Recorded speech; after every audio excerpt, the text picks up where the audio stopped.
ഇപ്പോൾ നാം ശ്രവിച്ചുകൊണ്ടിരിക്കുന്നത് morning voice എന്ന ആത്മീയ ശുശ്രൂഷയാണ്.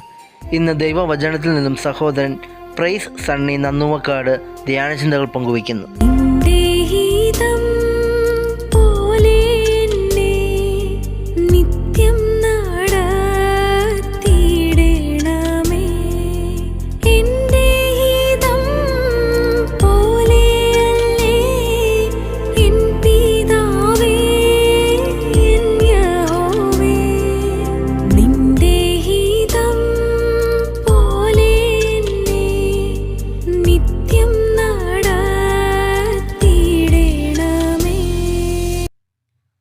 മോർണിംഗ് വോയിസിലൂടെ ഞങ്ങളെ കേൾക്കുന്ന എല്ലാ മാന്യ മിത്രങ്ങൾക്കും വീണ്ടും വരുന്നവനായ കർത്താവായ യേശു ക്രിസ്തുവിന്റെ നാമത്തിലുള്ള പ്രഭാത വന്ദനങ്ങളെ അറിയിക്കുന്നു. ഒരു ദിവസം കൂടെ ദാനമായി നൽകിയതായ നമ്മുടെ ദൈവത്തിന് നമുക്ക് നന്ദി പറയാം. ഒരു ചോദ്യം ചോദിച്ചുകൊണ്ട് ആരംഭിക്കാനായിട്ട് ആഗ്രഹിക്കുന്നു. നാം ഇത്ര നാൾ ജീവിച്ചു, എന്നാൽ എത്രമാത്രം സമയം നാം ദൈവത്തിന് വേണ്ടി മാറ്റിവെച്ചു? എത്രമാത്രം സമയം ഞാൻ ദൈവത്തിന് വേണ്ടി പാഴാക്കി കളഞ്ഞു? പ്രിയമുള്ളവരെ, പലപ്പോഴും ഇങ്ങനെയുള്ള തീരുമാനങ്ങൾ നാം എടുക്കാറുണ്ട്, നാം ദൈവത്തിന് വേണ്ടി സമയം വേർതിരിക്കുമെന്നുള്ളത്. എന്നാൽ സമയങ്ങൾ കടന്നുപോയി, ദിവസങ്ങൾ കടന്നുപോയി, ആഴ്ചകൾ കടന്നുപോയി, മാസങ്ങൾ കടന്നുപോയി, വർഷങ്ങൾ വരെ കടന്നുപോയി. എന്നാൽ നമുക്ക് ദൈവമായിട്ടൊരു സമയം കൂടുതൽ സമയം വേർതിരിച്ച് നിൽക്കുവാൻ തക്കവണ്ണം സാധിക്കാത്തതായ ഒരു സാഹചര്യം. എനിക്ക് ദൈവമായിട്ട് ഒരു സമയം വേർതിരിക്കുവാനായിട്ട് സാധിക്കുന്നുണ്ടോ? വേദപുസ്തകത്തിൽ നമ്മെ ഓർപ്പിക്കുന്നതായ ഒരു വ്യക്തിയുണ്ട്.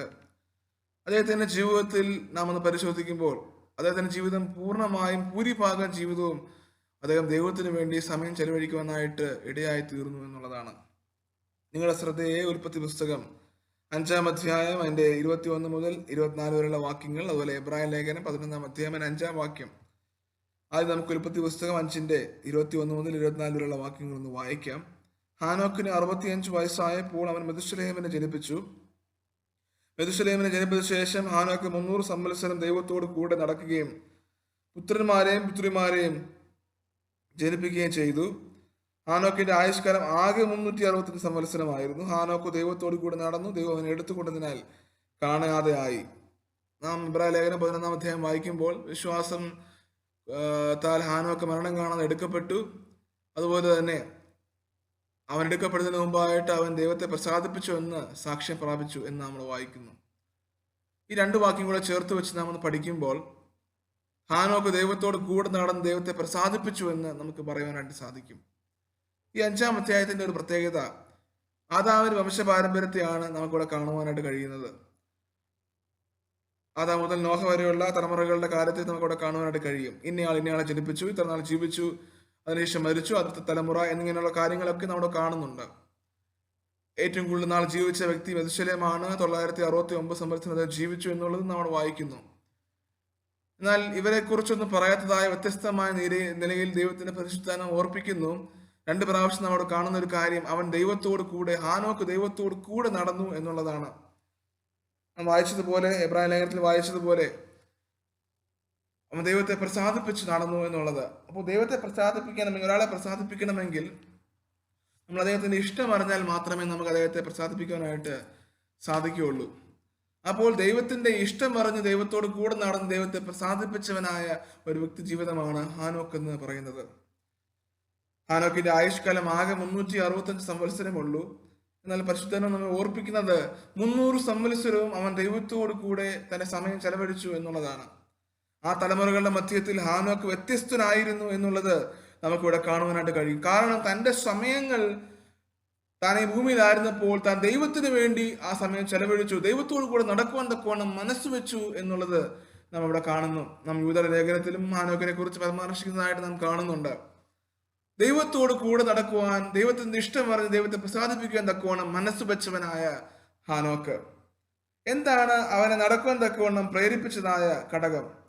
ഹാനോക്കിനെ നടക്കുവാൻ തക്കവണ്ണം പ്രേരിപ്പിച്ചതായ ഘടകം എന്ന് പറയുന്നത് നാം എബ്രായ ലേഖനത്തിൽ കാണുന്നത് പോലെ അവന്റെ വിശ്വാസം, അവൻ ദൈവത്തിലുള്ള അവന്റെ വിശ്വാസമായിരുന്നു എന്നുള്ളതാണ്. ദൈവത്തെ അന്വേഷിക്കുവാൻ തക്കവണ്ണം മനസ്സ് വെച്ചവനായ ഹാനോക്ക്. ഒരു സൃഷ്ടാവുണ്ട്, സകലത്തെ നിർമ്മിച്ചവനായ ദൈവമുണ്ട് എന്ന് മനസ്സിലാക്കിയ ഹാനോക്ക് ദൈവത്തിലുള്ള വിശ്വാസത്തെ അടിസ്ഥാനപ്പെടുത്തിയാണ് അവൻ്റെ നടപ്പ് എന്നുള്ളത് നമുക്കവിടെ മനസ്സിലാക്കുവാനായിട്ട് കഴിയും. പ്രിയമുള്ളവരെ, നാം എല്ലാവരും അറിഞ്ഞിരിക്കേണ്ട ഒരു സത്യം, നാം ഒരു ദിവസം ദൈവം നമുക്ക് ദാനമായി നൽകുമ്പോൾ എൻ്റെ സൃഷ്ടാവായ ദൈവത്തെക്കുറിച്ചുള്ള അറിവ് എൻ്റെ ഹൃദയത്തെ നിറയ്ക്കുമ്പോൾ ഞാൻ ദൈവമായിട്ട് നടക്കുവാൻ തക്കവണ്ണം എന്നെ അതിനു വേണ്ടി ഇടയാക്കുവാനായിട്ട് സാധിക്കും. എന്നാൽ ഹാനോക്കിന്റെ നടപ്പിന്റെ പ്രത്യേകതയെക്കുറിച്ച് നാം നോക്കുമ്പോൾ ആ സൃഷ്ടാവിനെ അറിഞ്ഞവനായിരുന്നു എന്ന് നാം അവിടെ വായിക്കുന്നു. മനസ്സ് വെച്ചു ആ ദൈവത്തിലുള്ള വിശ്വാസം അവൻ അർപ്പിച്ചു. ആ തലമുറയുടെ മധ്യത്തിൽ ദൈവം എൻ്റെ സൃഷ്ടാവാണ്, അതുകൊണ്ട് ഞാൻ ദൈവത്തോട് കൂടെ നടക്കും. എന്താണ് നടക്കുക എന്ന് പറഞ്ഞു കഴിഞ്ഞാൽ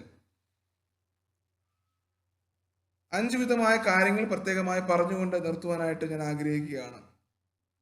ഹാനോക്കിന്റെ നടപ്പിന്റെ പ്രത്യേകത നോക്കുമ്പോൾ ഇറ്റ് വാസ് കണ്ടിന്യൂവലി, അത് തുടർമാനമായിട്ട് താൻ ചെയ്തതായ ഒരു പ്രവൃത്തിയാണ് എന്ന് പറയുമ്പോൾ അതൊരു ശീലമായിട്ട് താൻ അത് മുമ്പോട്ട് കൊണ്ടുപോയി. എല്ലാ ദിവസവും അത് ശീലമായിട്ട് താൻ അത് മുമ്പോട്ട് കൊണ്ടുപോയി എന്ന് നമുക്ക് മനസ്സിലാക്കുവാനായിട്ട് കഴിയും. 300 സംവത്സരവും ദൈവത്തോട് കൂടെ നടന്നവനായ വ്യക്തി. അപ്പൊ എങ്ങനെ എനിക്ക് അത് പ്രാവർത്തികമാക്കുവാനായിട്ട് കഴിയും? പ്രിയമുള്ളവരെ, നാം രാവിലെ എഴുന്നേൽക്കുമ്പോൾ, ഒരു ദിവസം നമുക്ക് ദൈവം ദാനമായി നൽകുമ്പോൾ പ്രാർത്ഥിക്കുവാനായിട്ട് നാം മനസ്സ് വെക്കേണ്ടത് അത്യാവശ്യമാണ്. നാം അതുപോലെ ദൈവത്തിന്റെ വചനത്തിൽ നിന്ന് വായിക്കുവാൻ കേൾക്കുവാൻ തക്കവണ്ണം മനസ്സ് വെക്കേണ്ടത് അത്യാവശ്യമാണ്. അതിലൂടെ നാം ദൈവത്തോടു കൂടെ എല്ലാ ദിവസവും ചെയ്യുമ്പോൾ നടക്കുവാനായിട്ട് ഇടയായിത്തീരും. ഹാനോക്കിന്റെ ജീവിതത്തിൽ നോക്കുമ്പോൾ അതൊരു കണ്ടിന്യൂസ് ആയിട്ടുള്ള ഒരു പ്രോസസ് ആയിരുന്നു എന്നുള്ളത് നാം വായിക്കുന്നു. It was A continuous process. അതൊരു ഹാബിറ്റായിട്ട്, അതൊരു ശീലമായിട്ട് ഹാനോക്കിനെ മുമ്പോട്ട് കൊണ്ടുപോയി. രണ്ടാമത്തെ കാര്യം, നാം എന്താണ് അവന്റെ ജീവിതത്തിന്റെ പ്രത്യേകത അല്ലെങ്കിൽ നടപ്പിന്റെ പ്രത്യേകത നോക്കുമ്പോൾ his walking was very carefully. വളരെ ശ്രദ്ധയോടുകൂടിയാണ് ഹാനോക്ക് നടന്നത്. ഒരുപക്ഷെ നടന്നിരിക്കാമെന്ന് നമുക്ക് അവിടെ മനസ്സിലാക്കുവാനായിട്ട് കഴിയും. കാരണം അവൻ ജീവിച്ചതായ തലമുറയിൽ ഒരുപക്ഷെ പാപത്തിൽ വീണു പോകാനുള്ള എല്ലാ സാഹചര്യവും ഉണ്ടായിരിക്കാം. എന്നാൽ അവിടെയൊന്നും പതറിപ്പോവാനായിട്ട് താൻ ഇടയായില്ല എന്ന് നമുക്ക് മനസ്സിലാക്കാം. കാരണം യൂദയുടെ ലേഖനത്തിലേക്ക് നാം വരുമ്പോൾ അവിടെ നാം കാണുന്നതായ ഒരു കാര്യം, അവൻ ന്യായവിധിയെക്കുറിച്ചുള്ള പ്രവചനം പറയുന്നതായിട്ട് നാം കാണുന്നു. ഒരു ന്യായവിധി വരുന്നുണ്ട് എന്നുള്ള കാര്യം ആ തലമുറയിൽ ഹാനോക്ക് പറഞ്ഞു എന്നുള്ളത് നമുക്ക് വായിക്കുവാനായിട്ട് സാധിക്കുന്നുണ്ട്. അപ്പോൾ പാപത്തെക്കുറിച്ചുള്ള ബോധ്യം ഹാനോക്കിനുണ്ടായിരുന്നു.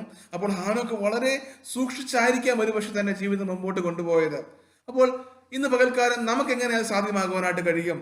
പ്രിയമുള്ളവരെ, നാം ദൈവവചനം വായിക്കുമ്പോൾ കണ്ടിന്യൂസ് ആയിട്ട് എല്ലാ ദിവസവും നാം അത് വായിക്കുമ്പോൾ നാം അനുസരിക്കുവാനായിട്ട് തയ്യാറെടുക്കണം. പാപത്തിൽ വീഴുവാൻ തക്കവണ്ണം ഇടയാകാതെ നമ്മെ തന്നെ സൂക്ഷിക്കുവാനായിട്ട് ഇടയായിത്തീരണം. എങ്ങനെ സാധിക്കും? ദൈവത്തിന്റെ വചനത്തെ നമ്മുടെ ഹൃദയത്തിലേക്ക് നാം സ്വീകരിക്കുമ്പോൾ. നാം 119 സങ്കീർത്തനം അതിന്റെ 11 വാക്യത്തിലേക്ക് വരുമ്പോൾ, ഞാൻ നിന്നോട് പാപം ചെയ്യാതിരിക്കേണ്ടതിന് നിന്റെ വചനത്തെ എന്റെ ഹൃദയത്തിൽ സംഗ്രഹിക്കുന്നു. നാം ആയിരിക്കുന്ന സാഹചര്യങ്ങൾ, ഇന്നത്തെ തലമുറ എന്ന് പറയുമ്പോൾ, സാഹചര്യം എന്ന് പറയുമ്പോൾ നാം പാപത്തിൽ വീണു പോകാവുന്നതായ സാഹചര്യമാണ് നമുക്ക് ഇന്നെല്ലാം ഉള്ളത്.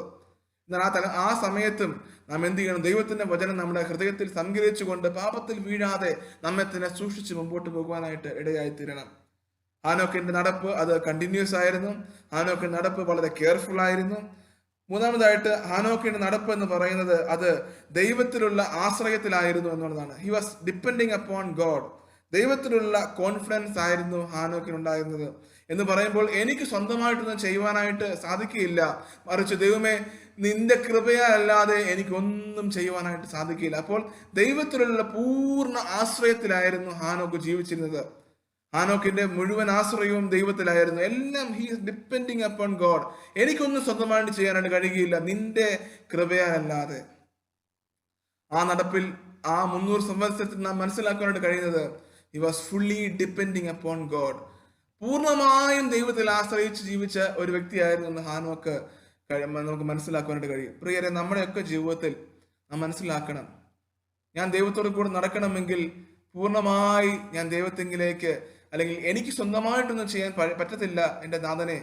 ദൈവമേ, അങ്ങയുടെ കൃപയില്ലാതെ എനിക്കൊന്നും ചെയ്യുവാനായിട്ട് സാധിക്കുകയില്ല എന്നുള്ള ആ ബോധ്യത്തോടു കൂടെ വേണം നാം ദൈവത്തോടു കൂടെ നടക്കുവാൻ തക്കവണ്ണം.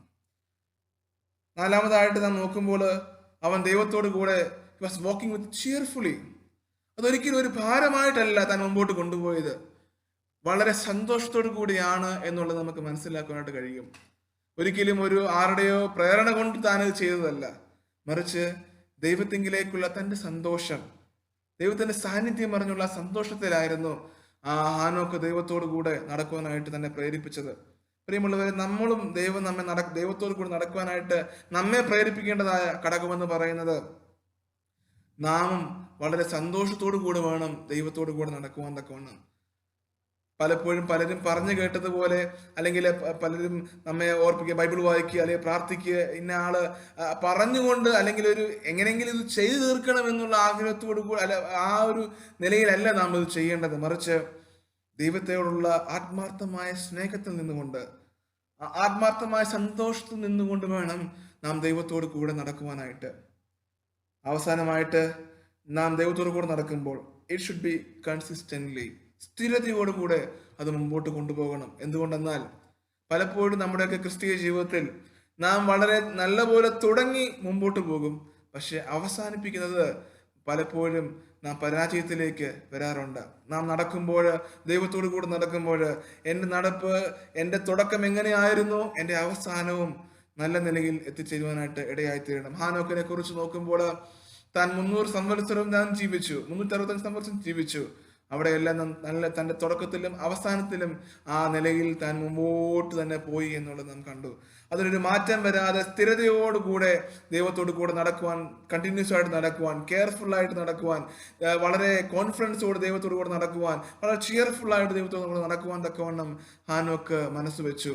പ്രിയമുള്ളവരെ, ഇന്ന് പകൽക്കാലം ദൈവം നമുക്ക് ഒരു ദിവസം കൂടെ നൽകിയപ്പോൾ ദൈവത്തോടു കൂടെ നടക്കുവാൻ തക്കവണ്ണം നാം മനസ്സ് വയ്ക്കണം. ഹാനോക്ക് ദൈവത്തോടു കൂടെ തുടർമാനമായിട്ട് നടന്നു, വളരെ ശ്രദ്ധയോടുകൂടെ നടന്നു. അത് മാത്രമല്ല ദൈവത്തിലുള്ള ആശ്രയത്തിൽ നടന്നു. അത് മാത്രമല്ല അവൻ ദൈവത്തോട് വളരെ സന്തോഷത്തോടുകൂടി, ആത്മാർത്ഥമായ സ്നേഹത്തോടു കൂടെ നടന്നു. അവസാനമായി വളരെ സ്ഥിരതയോടുകൂടെ തൻ്റെ ജീവിതാവസാനം വരെയും താൻ അത് മുമ്പോട്ട് കൊണ്ടുപോയി എന്നുള്ളത് കണ്ടു. ഇന്നത്തെ പകൽക്കാലം ഹാനോക്കിന്റെ ഈ നടപ്പ് നമ്മുടെ ജീവിതത്തിലും നാം അത് പ്രാവർത്തികമാക്കുവാനായിട്ട് ദൈവം നമ്മെ സഹായിക്കട്ടെ. ഹാനോക്ക് നടന്നതുപോലെ let us walk continually, let us walk carefully, let us walk confidently, let us walk cheerfully, and let us walk consistently. ഇങ്ങനെ നടക്കുവാൻ, ഈ ദിവസത്തിൽ ദൈവത്തോട് കൂടെ സമയം ചെലവഴിപ്പാൻ നമ്മുടെ പാഴാക്കാതെ ആ സമയം തക്കത്തിൽ ഉപയോഗിച്ചുകൊണ്ട് നമുക്ക് ദൈവത്തിന്റെ മഹത്വം കരയറ്റാം. ദൈവം എല്ലാവരെയും സഹായിക്കുമാറാകട്ടെ. ആമേൻ.